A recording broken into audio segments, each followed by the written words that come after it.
What's up, guys? Mystic Mac here, coming to you today. Just want to talk about 5 guys that you should not overlook going into this XFL season.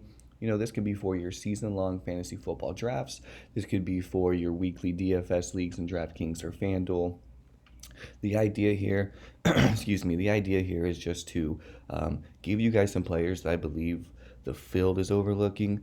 These are guys that in your season-long drafts that you can probably get in the later rounds that could end up being worth a third, fourth, maybe perhaps even a second round draft pick, right? And that's how you get the biggest edge in season long leagues when you're able to take guys, like Lamar Jackson, in the 12th round, and end up being worth a first or second round pick, or you take guys like Chris Godwin, in the fourth, fifth, sixth round, and end up being worth a second round pick.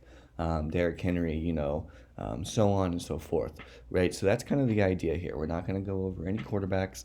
We're not going to go over any of the top tier guys like Sammy Coates, Mikael McKay, Rashad Ross, Christian Michael. These are already relatively well-known guys. If you're playing season-long leagues, they're more than likely going to be some of the top skill position guys off the board. And if you're playing DFS, they're already the top 3 or 4 most expensive guys on the slate already. So these are going to be guys that are going to go flying under the radar. I'm hoping to fly by these quick. I want this to be, just like a maybe 7 to 10 minute video max. And I want to be able to try pumping some of these out throughout the course of the week and throughout the course of the season so they can be easily digested. That way you don't have to sit there and go through a long form video format where you're listening for 30 to 40 minutes of me kind of rambling on. All right, so let's get into it. Khalil Lewis. So he's the Houston Roughnecks wide receiver 2. He's behind Rashad Ross. He was drafted in the second round in the XFL draft. And some of you may know if you are a college football fanatic, but he was a 3-year starter over at Cincinnati University from 2016 and 2018. He had 165 receptions in 36 games and averaged 7 touchdowns. He had a super strong scrimmage performance. That's one of the reasons that we do like him. He had positive coach speak. Coach Junes praised him and said that noting that he looked very impressive. He did catch a deep touchdown in last week's scrimmage, like I said. And in situations like this, and we don't have a lot of data, right? We're going off of information. We're going off of coach speak. We're going off of the very few amount of highlights and clips that we've seen from the scrimmages / preseason. These are the things that we kind of have to lean on, right? But most importantly, the thing I like the most about Khalil Lewis is that it's potentially going to be a pass-heavy offense.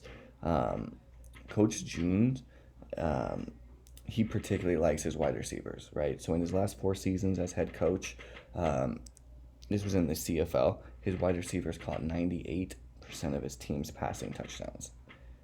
I'll repeat that again. His wide receivers caught 98% of his team's passing touchdowns.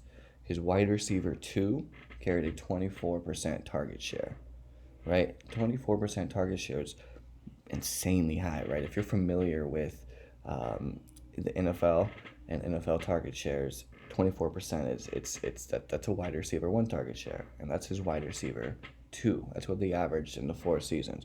Khalil Lewis, again, is the number 2. Rashad Ross is extremely popular, where most people will be going after Rashad Ross, and for good reason. He is a little banged up, so that could even be something to look at going into week 1, is how Rashad Ross may be a little banged up and still getting up to speed, or really could be a Khalil Lewis show. Something to kind of look at going forward. Next guy, Keenan Reynolds. Love me some Keenan Reynolds. I really like this guy. He's a wide receiver for the Seattle Dragons. He was drafted in the 5th round of the XFL draft. So he was a 4-year player at Navy. Some of you guys may know this. He was a former quarterback over at Navy. This guy was a dual threat quarterback. He broke NCAA records with 88 career touchdowns and 4,500 rush yards by a quarterback. This guy is very, very athletic. And I think something that may go overlooked is the new rule. So we know we have that new double forward pass rule, where the first pass is actually treated as a lateral / handoff. But if he's able to, if they're able to implement that with a guy that was a 4-year player at Navy and was a starting quarterback at Navy and broke records in the NCAA from being a quarterback, and now he's at a wide receiver position. in a system that allows a double forward pass. I believe that's going to have a lot of impact for Keenan Reynolds and the ability to get large chunk plays. Just imagine that, right? He goes, next thing you know, he's throwing a 40-yard pass down the field. Next thing you know, he's running it for 20 yards. Next thing you know, he's catching a 20-yard touchdown pass, right? These type of guys that are going to be involved in multiple assets of the game are going to be very beneficial. And he was listed as the offensive captain as well. Nick Truesdale. So this is going to be one of the only tight ends. Brandon Barnes is going to be another one. But Nick Truesdale is my favorite tight end. And if you play DraftKings, we don't have tight ends. We just have he's listed as a wide receiver, and that's what I think is he's going to go really overlooked. If you're playing season long and you have the tight end position, he's not going to go overlooked. He's going to be probably the first tight end off the board. But when you're playing DFS and DraftKings and they don't have that position, they just have the flex spots and wide receiver spots, he could go overlooked. He was the first round pick in the XFL. He didn't play any college time. He actually played 6 games for the University of Cincinnati, but he didn't play a snap. He got cut before he got to see the field. He then transferred, I think, to Grand Rapids Community College. Unfortunately, he only played 1 game before he tore his ACL. He spent some time, in arena leagues. Ultimately, he landed in the AAF last season, and this is where he really shined. He averaged 8 catches a game for 89 yards and 1 touchdown. And those are only in 3 games, super small sample size, right? But it's what we have. And he was by far the best tight end during that time. Another reason that I do like Nick Truesdale is because I do think that the Tampa Bay offense is going to be very thin. Their skill positions, I'm not a fan of their skill position set. They had Antonio Callaway, and Antonio Callaway I was really excited about. Most of you guys know, played for the Cleveland Browns. Very explosive guy. He's had his off the field issues, and you knew coming in that he was going to be a little slow getting up to speed. He did have an injury, but I was really excited for that. He's on IR. So with that being said, they're looking at Reese Horn. I do think has a lot of potential. Satavius Jones. Devin Smith at running back. For a team that I like, right? This team's coached by Mark Trestman. Mark Trestman is actually, for this type of league, I think he holds an edge, being that he has coached in the CFL. I think that he holds an edge, and I do think that his offenses are going to be potent.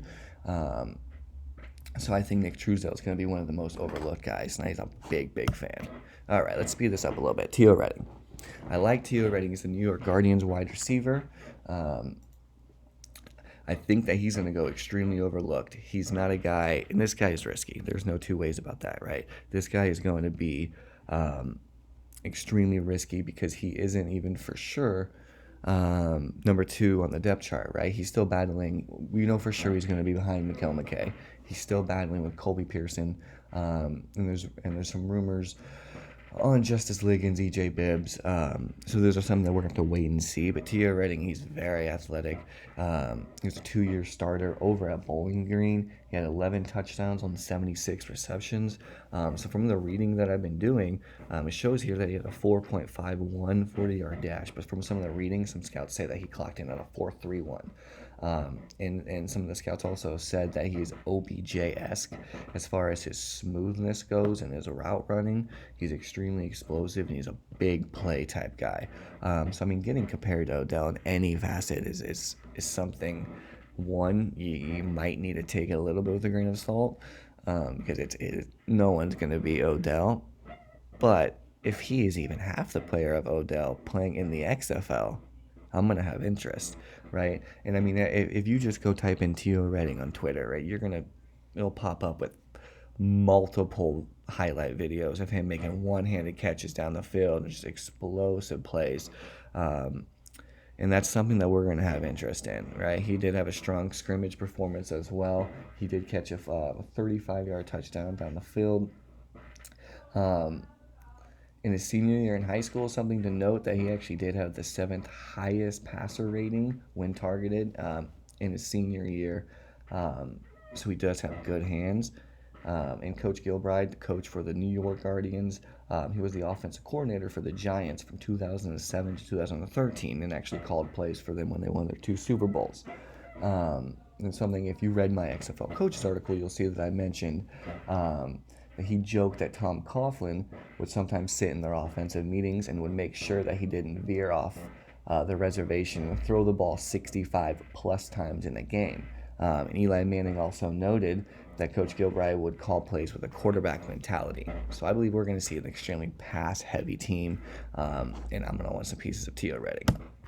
All right, last one here, guys. Second-round draft pick in the XFL, Kenneth Farrow. We know he played some time in the NFL. You may be familiar with him there. He was a 4-year player at the University of Houston.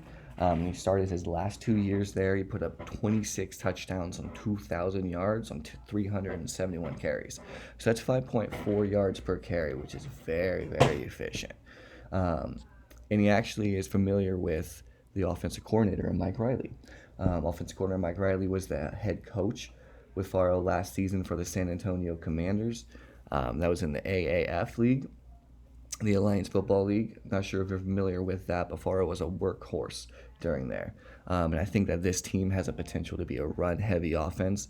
And why do I say that? Because Mike Riley, offensive coordinator, who was the head coach for the Commanders last season in the AFF, his team actually led the league in rush attempts. And Farrow is the offensive captain. He's a very explosive guy. I believe that this team is going to run the ball the most times in the league, or at least try to, right? And that's something I'm going to have interest in a guy that I think is probably going to end up being one of the more expensive running backs in DFS throughout the course of the week.